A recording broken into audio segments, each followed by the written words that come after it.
Hey, Bobby, it's Sean Mooney again. I'm back. And you've got a great question here.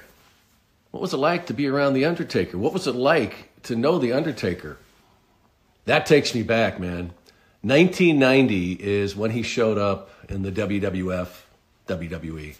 And I just remember seeing him come in and him just being this very tall, redheaded kid who had not been around the business for a long time. He'd had, some good experience. He'd been with the WCW and other outfits.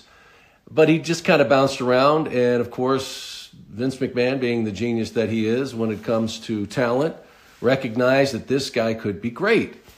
Now, when they have these gimmicks, Bobby, they never really know if they're going to work. There have been so many that, you hear about and I guess not hear about, really. But I remember, Pat Patterson and these guys coming up with these gimmicks for these guys and thinking that's going to be great. And it would fizzle out. But The Undertaker, just the thought of it, a dead man and everything they came up with for that was just tremendous. And he was perfect to be The Undertaker. He had that alabaster skin, that red hair. He could do that such intense look on his face with those eyes. And he was, fantastic. Now, he had to find his way. It took a while. It really did. But you could see how he kept climbing that ladder to being more and more confident out there. And it just took off.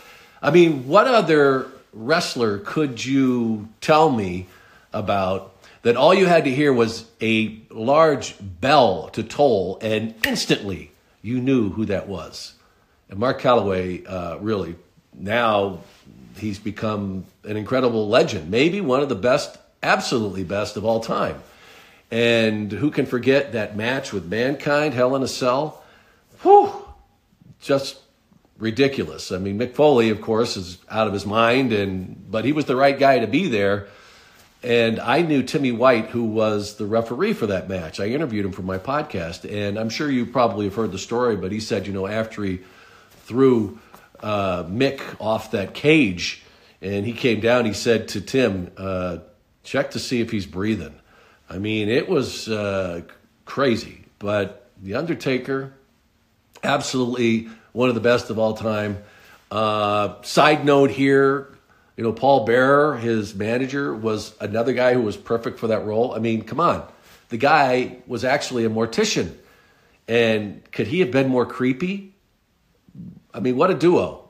But hands down, The Undertaker, absolutely one of the best, if not the best.